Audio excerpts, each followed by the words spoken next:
ছোট পর্দা থেকে বড় পর্দায় বেশ ভালোভাবেই নিজের অবস্থান জানান দিয়েছেন আফরান নিশো। 2023 সালে নির্মাতা রায়হান রাফি পরিচালিত সুড়ঙ্গ দিয়ে চলচ্চিত্রে অভিষেকের পর মাত্র 3 বছরের ক্যারিয়ারে মুক্তি পেয়েছে তার 3টি সিনেমা।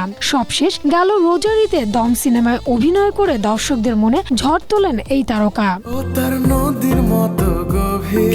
নিশোর মুক্তিপ্রাপ্ত এই 3টি সিনেমার পরিচালক আলাদা হলেও প্রযোজনার সঙ্গে ঘনিষ্ঠভাবে জড়িয়ে রয়েছে আলফা আইয়ের নাম। শুরুতে সুড়ঙ্গ এককভাবে প্রযোজনা করে আলফা আই, এরপর দাগি ও দম প্রযোজনা করে SBF আলফা আই এন্টারটেইনমেন্ট।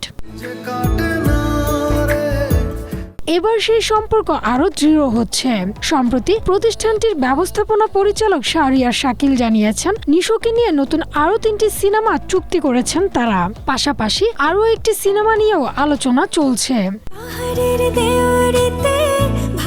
এখন পর্যন্ত মুক্তিপ্রাপ্ত সিনেমাগুলোতে নিশোকে দেখা গেছে বেশিরভাগ সময়ে সংগ্রামী, দুঃখ ভারাক্রান্ত কিংবা প্রতারিত চরিত্রে। দর্শকের একটা বড় অংশের আক্ষেপ রয়েছে, প্রিয় তারকাকে বড় পর্দায় পুরোপুরি নায়ক সুলভ উপস্থিতিতে দেখতে চান তারা। তবে এবার ঘুচতে যাচ্ছে সেই আক্ষেপ, এমনটাই জানিয়েছেন শাহরিয়ার শাকিল। 10 দিন না 7 দিন কই ছিলাই 7 দিন বললাম না। প্রযোজকের ভাষ্য, নিশোর সঙ্গে যে 3টি সিনেমা চূড়ান্ত হয়েছে তার প্রতিটিতে নিশোকে দর্শক যেভাবে দেখতে চায় সেভাবেই দেখা যাবে।